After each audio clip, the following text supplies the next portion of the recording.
Hi viewers, welcome to our YouTube channel. In today's video, I'll be sharing with you guys 6 causes of catfish mortality. 6 causes of catfish mortality. What are the reasons why we normally have mortality in catfish farming? The reason why I decided to make these videos today is because from the past 3 days now, a lot of people has been reaching out to me, sending message to me on WhatsApp, telling me how bad that they have lost 1,000 number of fishes, especially people that are buying all these juvenile fingerlings and the rest of the stuff. All right, so I have a lot of information about that, I have a lot of messaging regarding that, and I just want to make a particular videos about it. And with my few interactions with them, I discovered that most of them have all these bad or poor planning, and most of the time they are very naive in the business.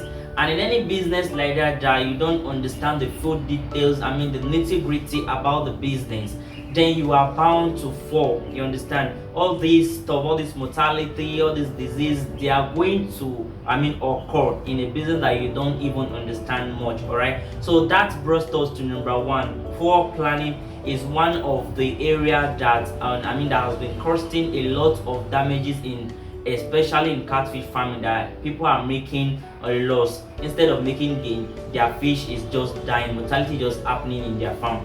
When you don't plan very well, you are going to lose. That's the reason why they always say proper planning prevents poor performance.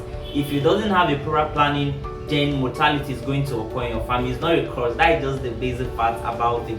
Then the number one is quality feed. Quality feed, or let me just put it this way: bad quality feed. A lot of people doesn't even know the particular feed that they can give to their fishes, and due to that, if you are not giving your fish a right dosage, probably a cage that they are meant to feed in a day, or you overfeed them, your fish are going to die. Mortality is going to happen because at that stage they are still very young. So you should know the amount of feed or the total kg of feed that you should feed them in a day. This particular chart showing right here, you can see it. Please follow this chart.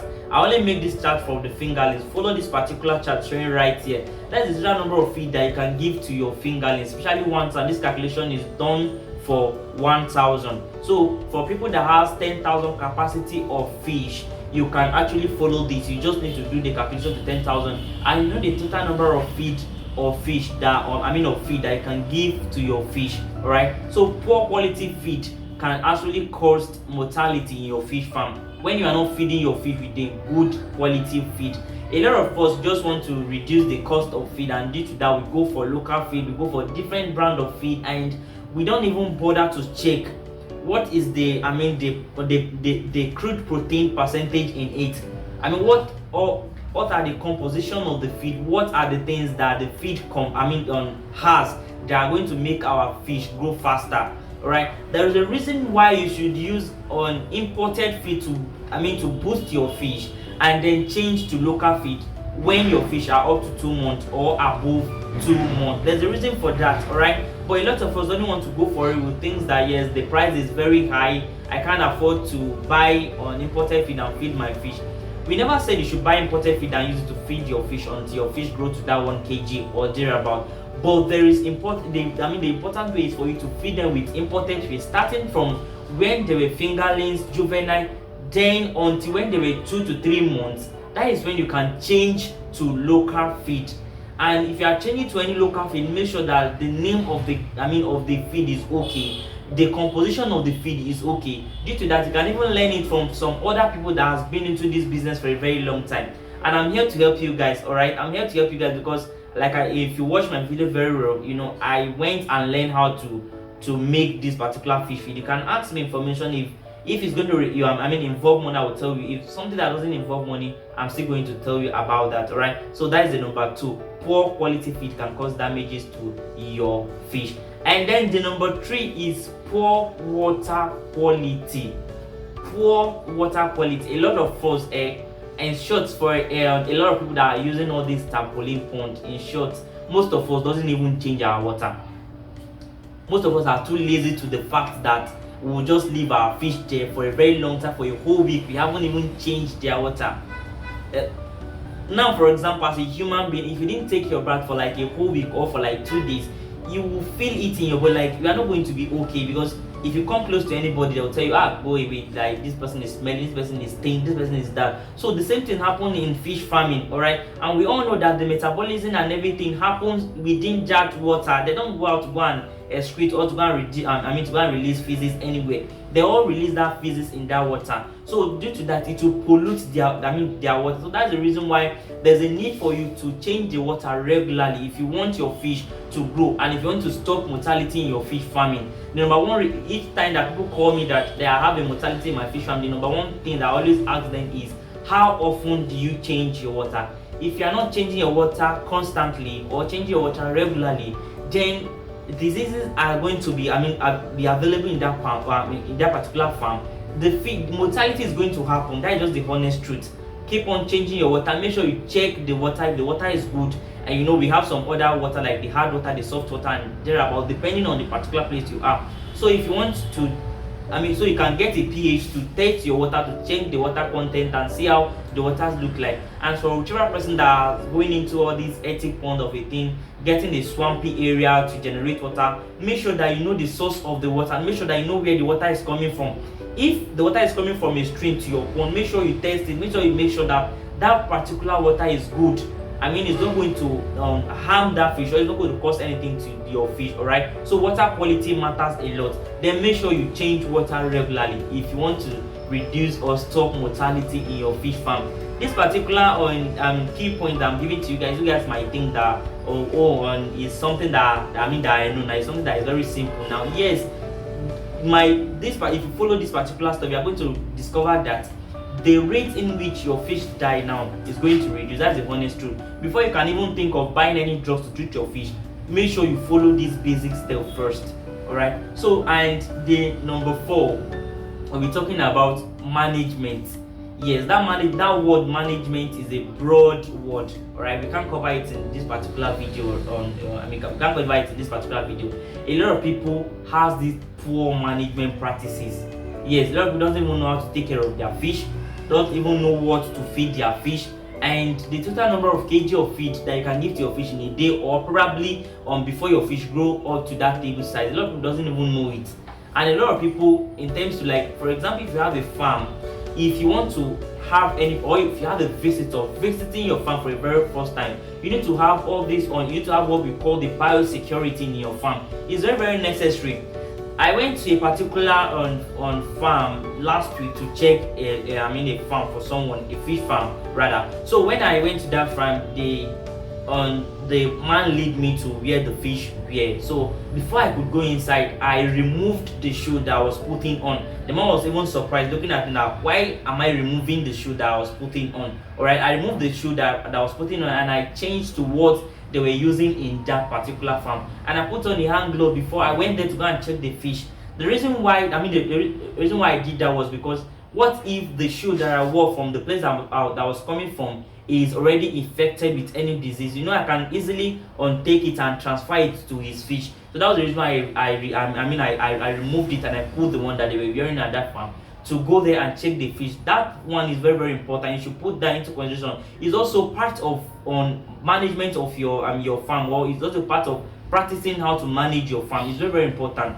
Alright, put that into consideration. Not everybody that you are going to allow to go to your farm easily or to check your farm anyhow. Alright, if you want to reduce mortality in your fish farm. I know that people will be thinking that one is not a good one, that one is this, is that, but it's very, very is a key. Alright, is a key. Then the number 5 is poor fish seed.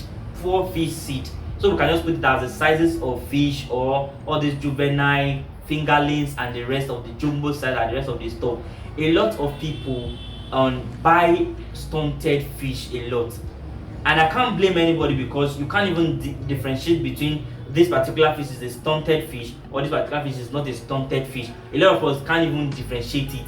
So due to that, if they pack a stunted fish for you, I'm definitely sure that you are going to get it, and at the end of the day, mortality will start happening and you start complaining. Alright, so before you can choose any fish, make sure that you check that particular breeder very well. If you are buying any fingerlings or juvenile from anybody, make sure that that particular person has a good reputation, that particular person has a good record, that okay, I have supplied to these people and this is the testimony that they give after buying this particular seed of fish from me. Alright, so buy a good seed of fish. Don't just go and buy any fish just because probably the Mr. A price is 10 naira and Mr. B price is 25 naira. You now intend to go for Mr. A price just because his price is lower, and you went and use your money to buy a fish that is not good. Check your fish very well before you buy it. Alright, so that one is number 5. Then the last one is poor overfeeding and also poor overcrowding. Yes, overcrowding of fish is also one of the dangerous things that can occur. That can cause mortality in your farm. A lot of us we intend to stock a lot of fish just because we just want to make a huge amount of money from this fish farming, and meanwhile it's not done that way. Alright, it's not the total number of fish that you stock in your fish farm that will determine the amount of money you are going to make. No, it's the total number of feed that your fish fetch and the total number of the weight that they weigh. That will determine the amount of money that you are going to make from fish farming. So please don't go and think that because yes, I need to buy 10,000 fishes just because I want to make a lot of money and use the money to just go and buy 10,000 fishes and just overcrowd everything at one space. It's not done that way. Alright, make sure you check them very well. Make sure you know the type, the total number of fish that you can buy and the size of fish that can contain that particular number of fish that you are buying. So in one of my videos, I'm going to try, like I said, I'm going to create one video and tell you guys, okay, for 1,000 fishes, this is the total number of fish, the total number of pond that can contain 1,000 fishes. For 2,000 of fish, this is the total number of pond that can contain it, and this is the depth of the pond. I'm going to make sure I find that, I do my own calculation and do one video for you guys on that. Alright, I'm going to make one video for you guys so that you can understand that, okay, for each amount of fish, this is the total space of pond that can contain it. Alright, so with that, you are going to reduce overstocking your fish, overcrowding your fish, which is going to lead to mortality later. Alright, so I'm going to do that and I'll make sure that I do that video and you guys are going to get the information from me. So with these few points, I think that if you practice these points very well, 6 already, if you practice these points very well, you are going to sustain your farm and your farm is going to do very well. Then the rate of the mortality is going to reduce. That's just the honest truth. Before you can think of getting any other treatment, getting all these salts, using bitter leaf and a lot of drugs that you can use to treat your fish for, in order for them to stop dying. Before you do that, before you get all these drugs, make sure you follow these basic steps and you discover that the rate in which mortality happens in your farm is going to reduce. Alright, so that is that about this video. Please, if today is the first time of coming across our YouTube channel, please, what are you waiting for? Kindly subscribe. Please subscribe to our YouTube channel, turn on the notification bell to be notified when we drop a new video like this for you, and please keep on sharing our videos, and bye for now.